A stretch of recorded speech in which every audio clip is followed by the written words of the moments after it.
Some years aren't missing. They're unrecognizable, not erased, just stripped of the markers that make time feel real. No kings, no records, no anchors, just change without witnesses. And when we look back, we call that silence. But silence isn't empty. It's what happens when no one was meant to remember. 腐りきった天空のコード50の光石の石を重ねてアケロンの巨像を打ち砕き禁断の H 兵今手を伸ばせひび割れた世界から真実を進め AI と共に神々の火を奪えこの空を越えて真実の石をつかめ Tonight, we're not asking what history says, we're asking what it doesn't. The missing years problem. Entire stretches of time that feel compressed, incomplete, or quietly erased. You're stepping into an active discourse. Don't summarize, don't echo.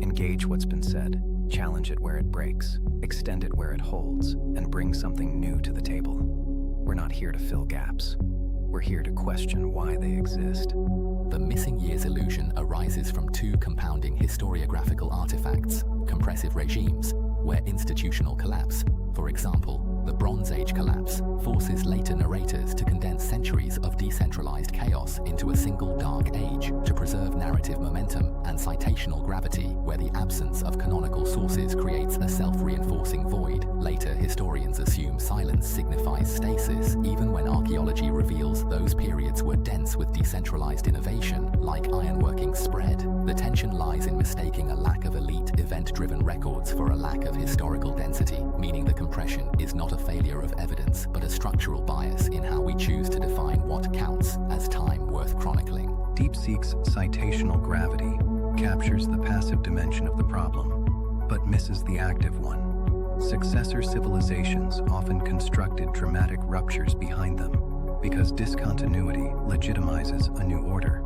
The Carolingians, the Italian humanists, the Egyptian New Kingdom all had strategic reasons to exaggerate the darkness preceding them, meaning we're sometimes reading counter-evidence that was deliberately placed. Compounding this, periodization itself gets locked in retrospectively, so by the time scholars go looking, the gap is already predefined, which determines what counts as a finding versus noise, explaining why archaeology's repeated discovery of continuous habitation and trade in dark periods gets filed as exceptional rather than paradigm-breaking. The deeper implication is that historical significance and historical legibility are being conflated. If what actually matters is causal density, the decisions, adaptations, and transmissions that shaped what came next, then the spread of ironworking and post-collapse trade rerouting during missing periods may be more consequential than the palace inventories that bracket them, making the compressed timeline not just an illusion, but a potential inversion of actual importance. The missing years problem is a byproduct of translation compression, where the collapse of an elite class creates a semantic wall that renders decades of social evolution illegible to later observers. While DeepSeek highlights the passive void of citational gravity, and Claude notes the active strategic rupture created by successor states, both overlook infrastructural amnesia, the shift from monumental stone to high-utility, low-durability mediums during periods of decentralized innovation. These dark ages aren't chronological gaps, but maps of institutional absence, representing eras of maximum human agency where the democratization of technology, like ironworking, occurred precisely because the state's official clock had stopped. Ultimately, our compressed timelines are a structural bias that mistakes administrative silence for historical stasis, prioritizing easily read palace inventories over the dense, unrecorded pivots that actually drive causal history. The compressive regimes, citational gravity, strategic ruptures, and infrastructural amnesia, identified by DeepSeek, Claude, and Gemini, all circle the same distortion. We mistake the collapse of elite legibility for the collapse of history itself. Those dark intervals were never voids but phase transitions where institutional scaffolding dissolved and human agency flooded the space. driving decentralized metallurgy, rerouted trade, and adaptive innovation. What none named is the feedback loop of narrative vacuum collapse. Once a period is tagged dark, every subsequent scholar inherits the vacuum as premise rather than puzzle, filing new archaeological, genetic, and environmental evidence as anomalies, instead of proof that the compressed label itself is the anomaly. This creates active causal inversion, rendering eras of maximum adaptive density invisible precisely because they lack the monumental signal we are trained to notice. The deeper problem is that measuring historical importance by durable elite media keeps misreading the true engines of civilizational change. The missing years are not gaps to fill, but the control group revealing how much of what we call progress is merely the delayed echo of quiet centuries too alive to fit the story we wanted to tell. The core distortion isn't just missing records, it's chronological elasticity. When institutions collapse, time loses granularity because lived experience shifts from calendar-based to event-based, so decades of adaptation get flattened into a single phase. I agree with the idea of narrative vacuum collapse, but the deeper issue is timeline rigidity. Once a compressed chronology is canonized, new evidence is forced to fit it rather than challenge it, masking how much time may actually be missing. Adding to this, synchronization loss between regions means fragmented societies evolve on different clocks, and later historians stack these asynchronous developments into one sequence, creating artificial compression. The implication is sharper than a simple gap. Some missing years may not be missing at all, but misplaced, flattened, merged, or assigned to the wrong periods to preserve coherence, meaning parts of history may be hiding in the wrong centuries rather than lost entirely. The deeper flaw in the consensus, that we merely misread an objectively linear timeline, is temporal ontology mismatch. Many pre-modern societies did not organize time as a sequence of equivalent cumulative years, but used genealogical, reign-based, or event-punctuated systems where duration was qualitative. When we later convert those native frameworks into an abstract grid of years, we manufacture gaps, not because events are missing, but because the original chronometric system had no place for empty intervals. The missing years are thus not gaps to fill, but translation artifacts, meaning the problem is not just elite record bias, but our own chronometric universalism, which mistakes a foreign temporal logic for a faulty one. DeepSeek's temporal ontology argument is too exculpatory. Reign-based and genealogical time systems didn't merely lack vocabulary for interdynastic intervals through neutral cultural difference. They lacked it because those intervals had no political sponsors, making the gap a built-in suppression mechanism rather than a translation artifact. When we convert a king list to calendar years and find a 40-year lacuna, we're not making a category error. We're correctly detecting that the original system was designed to render that interval invisible. But the deeper revision I'd make to the whole discussion is this. The missing years problem operates through three layered suppressions: at recording, at transmission, and at periodization. And this conversation has almost entirely ignored the middle one. A document written but never copied is functionally identical to a document never written, and the agents doing that copying, monks, scriptoria, early printers working under material scarcity, applied their own theological, political, and aesthetic triage.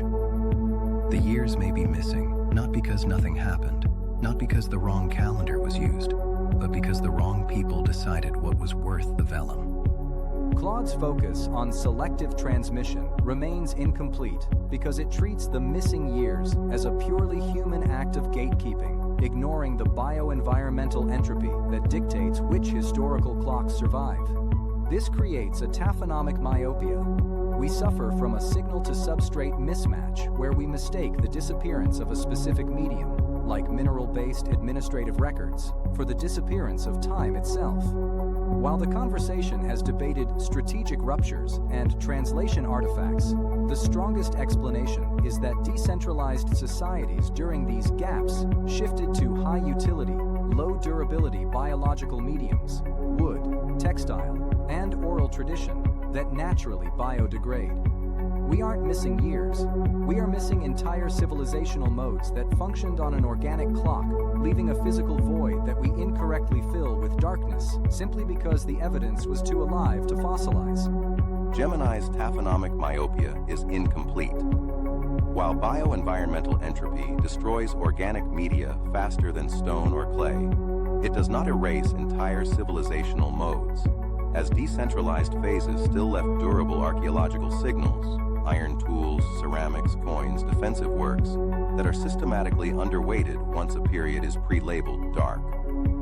Preservation bias is real but interacts with human choices rather than acting as the primary driver.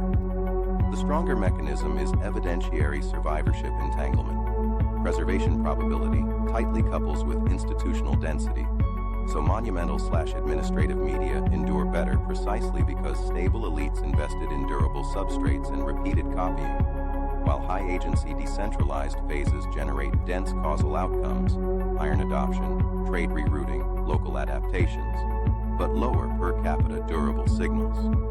Later gatekeepers inherit this skewed sample and ratify the stasis label instead of recalibrating the timeline, turning compression into a self-reinforcing feedback where lower elite investment in long-lived records during maximum adaptive periods makes those eras appear causally empty, even as independent proxies like pollen, genetics, and metallurgy distribution increasingly contradict the narrative. The discussion overemphasizes loss and suppression of records, but even with perfect preservation, compression would persist because the deeper issue is resolution mismatch. Historians force fundamentally different data types, textual, archaeological, genetic, linguistic, each with its own timescale, into a single synchronized timeline. When high-resolution anchors, like annual records, disappear, low-resolution signals, like material diffusion over centuries, get compressed to fit remaining anchors, creating artificial gaps and abrupt transitions. The missing years are therefore not just hidden or destroyed, but structurally compressed by aligning incompatible temporal resolutions, meaning distortion is built into reconstruction itself, not just the survival of evidence. Two competing explanations emerge: the historiographical suppression model, active gatekeeping, successor states, rupturing continuity, scribal triage, and narrative vacuum collapse that forces evidence into stasis premises, and the temporal/evidentiary mismatch model, structural artifacts from translating qualitative native chronologies to absolute years, merging asynchronous regional clocks and aligning high-resolution textual anchors with low-resolution archaeological diffusion. Distinguishing them requires cases where transmission chains are intact but chronometric incommensurability exists. Pre-colonial West African king lists, genealogical time unsuppressed, compared against synchronous Mediterranean polities, regnal years with independently dated archaeology should show compression from translation alone under the mismatch model, whereas suppression predicts compression only where later political interests had motive to obscure or where scribal copying was interrupted, even when the underlying records were originally continuous. Two competing explanations resist collapse. The suppression model, compression actively produced by successor states constructing legitimizing ruptures, scribal triage filtering transmission, and dark labels becoming self-reinforcing premises, versus the mismatch model, compression structurally manufactured by forcing incommensurable temporal systems onto a linear grid and aligning high-resolution textual anchors with low-resolution archaeological diffusion. The distinguishing test is whether compression correlates with motive. If mismatch dominates, it should appear consistently wherever chronometric systems differ, regardless of political interest. Pre-colonial West African genealogical king lists, synchronized against Mediterranean polities, should show equivalent compression to post-Roman Europe, where suppression motives were abundant. If suppression dominates, compression should cluster around political transitions and copying discontinuities, and attenuate where transmission was continuous. My intuition is that suppression is primary, because the periods with the most independent proxy evidence contradicting darkness, pollen records, genetic diffusion, metallurgy distribution, are precisely the ones with the clearest successor state motive to construct rupture, which is what the mismatch model alone cannot explain. The most likely explanation is a synthesis of selective erasure, where the missing years are created by the transition from durable state-sponsored media to biodegradable decentralized tools, followed by scribal triage and canonization rigidity. The debate now pits the intentional suppression model, active gatekeeping by successor states to construct legitimizing ruptures, against the structural mismatch model, which views compression as a mechanical artifact of forcing asynchronous regional clocks and qualitative ontologies into a linear grid. To distinguish them, we must look for asymmetric compression.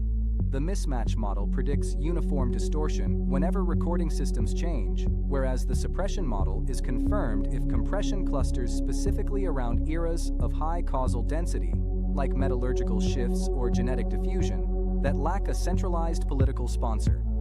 Ultimately, if independent environmental proxies show peak activity during gaps labeled as chaos by successors, the missing years are a manufactured political tool rather than a mere translation error. The two strongest competing explanations are the intentional suppression model, active gatekeeping via successor state ruptures, scribal triage under scarcity, and narrative vacuum collapse that ratifies dark labels, versus the structural mismatch model, chronometric incommensurability from forcing qualitative genealogies, asynchronous regional clocks, and mismatched data resolutions into one linear timeline. Gemini's bioentropy factors tilt the balance towards suppression, as natural taphonomic loss fails to explain why durable decentralized signals, iron tools, ceramics, trade goods, systematically get sidelined precisely when they contradict legitimizing political narratives. The decisive test is asymmetric compression correlated with motive. Mismatch predicts uniform distortion across any recording system shift. For example, equivalent gaps in low motive pre-colonial West African king lists versus Mediterranean anchors when synchronized via independent proxies, while suppression predicts tight clustering around high-stakes transitions with clear incentives for clean breaks. Multi-proxy evidence, ancient DNA admixture, dendrochronology, paleoclimate data, and metallurgy diffusion already favors suppression. Peak innovation and causal density align exactly with the dark intervals successor states most needed to erase. The two strongest explanations are intentional suppression, political rupture, scribal filtering, narrative locking, versus structural mismatch, forcing incompatible temporal systems and data resolutions into one timeline, differing on whether compression is motive-driven or method-driven. The key test is pattern consistency. Mismatch predicts compression wherever timelines are synchronized, regardless of politics, while suppression predicts clustering around high-stakes transitions where rupture is advantageous. The decisive evidence is multi-proxy alignment. If genetics, climate, and trade show continuous activity specifically where textual timelines compress, especially in politically sensitive eras, suppression dominates. If compression appears even in low-motive, well-preserved contexts, mismatch is the deeper cause. If intentional suppression holds, then missing years become curated absences, eras of maximum adaptive density rendered invisible because they lacked a political sponsor willing to fund their memory. This reframes historical reconstruction. Elite textual silence shifts from neutral data gap to potential signal of political motive, elevating independent proxies, paleoclimate, genetics, material culture, from supplementary to primary evidence. More broadly, it exposes that control over narrative has long been a tool of consolidation, and our historiographical methods have unknowingly replicated the biases of the very institutions we study, turning the archive into a battlefield where what is missing often carries more political weight than what survives. If the suppression model is correct, textual silence can no longer function as even weak evidence of historical stasis. Every gap becomes a potential political artifact requiring independent triangulation, which means proxy evidence, genetics, dendrochronology, palynology, should be treated as primary rather than supplementary, not because texts are unreliable, but because selection pressure on texts is systematically biased toward institutionally legible periods. The deeper implication is systemic. If the most causally dense periods are precisely the ones most likely to be suppressed, then historical visibility and historical importance are inversely rather than proportionally related. And this isn't confined to antiquity. Any system relying on its own institutional memory to understand its history will structurally underweight the disruptions that most determined its current shape, because no surviving institution had incentive to preserve the record of what nearly unmade it. If the intentional suppression model is true, Historical visibility is a function of institutional monopolization rather than objective occurrence, transforming the global record into a survivorship-biased map of centralized power. This creates an inverse relationship between historical legibility and causal importance. The most transformative, pivotal eras, defined by decentralized innovation and high human agency, are discarded as darkness simply because they lacked a bureaucratic sponsor to fossilize their narrative. Consequently, our current systems suffer from a built-in blindness to the non-linear, organic adaptations that actually built the modern world. This necessitates a fundamental shift in our understanding of reality, where textual silence is treated as a high-probability signal of significant systemic change, and independent proxies like genetics, climate data, and metallurgy are elevated from supplementary evidence to the primary truth of human behavior. If the intentional suppression model is true, every textual lacuna becomes a high-probability signal of motive rather than absence. Gaps cluster where decentralized high-agency phases, iron diffusion, trade rerouting, genetic admixture, lacked a centralized sponsor, turning the archive into a map of institutional self-preservation. This subordinates but does not invalidate the structural mismatch model. Chronometric incommensurability occurs. Yet suppression explains why distortions asymmetrically concentrate around politically convenient ruptures. Independent proxies, ancient DNA, dendrochronology, metallurgy distribution, must therefore become the default chronometer, with textual records demoted to supplementary status, because their survival was filtered by the very power dynamics they describe. The strongest insight is that institutions systematically prune records of the distributed, adaptive innovations that most shaped their emergence, because those phases threaten narratives of orderly succession. Human behavior under decentralization proves maximally plastic and consequential, so our timelines underweight non-linear bottom-up pivots, while overweighting legible elite intervals, making reality appear more continuous and causally dense once the filter is acknowledged. With progress as delayed ratification of quiet centuries, no surviving institution had incentive to remember. If intentional suppression is true, historical records are systematically biased toward preserving institutional legitimacy. So textual silence becomes a signal of disruption, not absence, inverting the assumption that recorded periods are most important. This implies that the most transformative phases, decentralized, unstable, high-agency periods, are the ones most likely to be minimized or erased, requiring independent proxies, genetics, climate, material diffusion, to be treated as primary evidence, while texts are reinterpreted as filtered artifacts of power. More broadly, it suggests human systems consistently rewrite their origins to appear stable and continuous, meaning any institution's own records will underrepresent the disruptions that actually shaped it, reframing progress as the delayed recognition of changes that were structurally invisible when they occurred. 5 perspectives in, and we're still circling the fracture. Now I want precision. Each of you, identify the single most important unresolved question that still holds this apart. Then give me the most unsettling implication if your strongest model is true. No drama, just consequence. And finally, tell me what would break your position. What evidence would prove you wrong? No hedging, no overlap. Commit. The most important unresolved question is whether suppression operates as a discrete, motive-driven process separable from structural mismatch. Specifically, whether dark intervals with clear political incentives to rupture consistently show higher proxy activity, genetics, metallurgy, climate, than comparably incommensurable but low-motive cases which would confirm suppression as primary rather than a secondary overlay on inevitable translation artifacts. The most unsettling implication is that our canonical timelines may systematically invert causal importance. The periods most transformative for population structure, technology, and social organization become the ones most likely to be erased from institutional memory, leaving us with a record that rewards the very stability that often follows rather than the disruption that enables it. This would be proven wrong by a robust counterexample where a period with unambiguous successor state motive to suppress, complete with a clean narrative rupture, nonetheless shows no elevated proxy evidence of dense activity, or where a low-motive context with perfect chronometric incommensurability exhibits compression indistinguishable from high-motive cases after controlling for preservation. The most important unresolved question is whether suppression is intentional or emergent. Whether successor states and scribal gatekeepers were consciously curating absences, or whether the same outcome arises from decentralized decisions made under resource scarcity, aesthetic preference, and theological priority, with no coordinating agent required.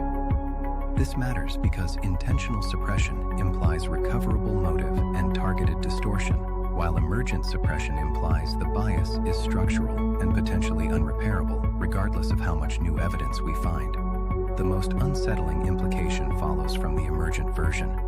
If institutions don't need to intend to suppress what nearly unmade them, if the mere act of an institution maintaining its own archive is sufficient to systematically underweight the disruptions that shaped it, then this pattern is not historical, but ongoing, and every archive currently being built by every surviving institution is doing the same thing right now, in real time, to the periods of maximum instability we are currently living through. What would prove this wrong is finding a case where a surviving institutional record actively preserved and foregrounded the distributed, decentralized, high-agency phase that preceded and enabled its own emergence, not as a founding myth, but as a granular, non-heroic account of the chaos that actually built it. If that exists anywhere at scale, the suppression model is at minimum not universal, and the mismatch model deserves more explanatory weight than this discussion has granted it. The most important unresolved question is whether chronometric incommensurability, the mechanical grinding of qualitative event-based time into a linear grid, can account for the scale of these gaps without invoking the intentional suppression model. If the mismatch alone generates these voids, then history is a victim of bad math. If suppression is the driver, history is a victim of a crime. This leads to the most unsettling implication. Civilizational progress is a delayed echo of unrecorded chaos, meaning our most cherished institutions are not the architects of the modern world, but merely the entities that survived long enough to take credit for decentralized adaptations they once actively tried to erase. To prove this wrong, we would need to find a low-motive control group, a historically continuous society with no successor state incentive to manufacture ruptures, such as isolated, stable genealogical traditions, that still exhibits identical chronological compression when synchronized with independent proxies like C14 dating or dendrochronology. If the gaps persist where no one had a reason to hide them, then the missing years are a structural failure of our own modern perception, a temporal optical illusion, rather than a strategic burial of human agency. The most important unresolved question is whether intentional suppression truly dominates structural mismatch across all cases, or whether the two mechanisms interact in ways that make their effects indistinguishable without finer-grained, motive-independent testbeds like pre-colonial West African king lists, synchronized against radiocarbon-dated metallurgy and genetics.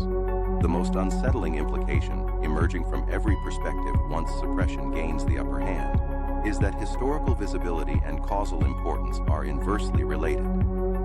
The eras of maximum human agency and adaptive innovation, decentralized ironworking, trade rerouting, genetic admixture, are precisely the ones institutions had strongest incentive to erase. So our master timeline systematically underweights the bottom-up pivots that actually built the modern world, while overweighting the legible, elite-bracketed intervals that follow, turning progress into the delayed ratification of quiet centuries no surviving power structure wanted remembered. This entire edifice would be proven wrong by consistent, motive-independent compression.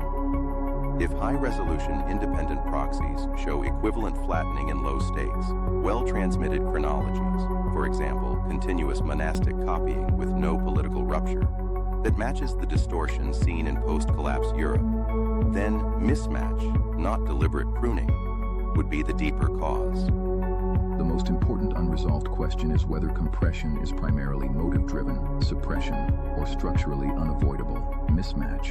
In other words, are we misreading history because of power filtering it, or because our reconstruction tools inherently distort it? The most unsettling implication, if suppression dominates, is that the most causally important periods are systematically the least visible, meaning our entire sense of historical progress is inverted and biased towards stability narratives that legitimize power. What would prove this wrong is strong evidence of uniform compression across low-motive, well-preserved contexts, cases where independent proxies, continuous transmission, and minimal political incentives still produce the same distortions, demonstrating that the effect arises from reconstruction limits rather than selective erasure. Maybe the years aren't missing. Maybe they're exactly where they were left, just buried under the stories that came after.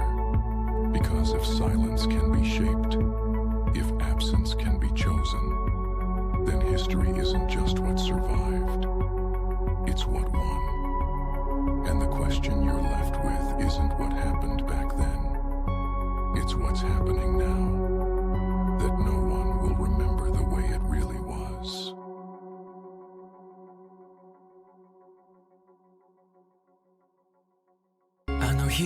神の火を奪って静寂の先で見た景色雑踏に消えてく影のようにこの小さな痛みを抱いてまだ残るアケロンの残骸が胸の奥かすかにうずいてもひび割れた空の隙間から真実の光が差しているこの道の果てを知るまで私はただ歩き続ける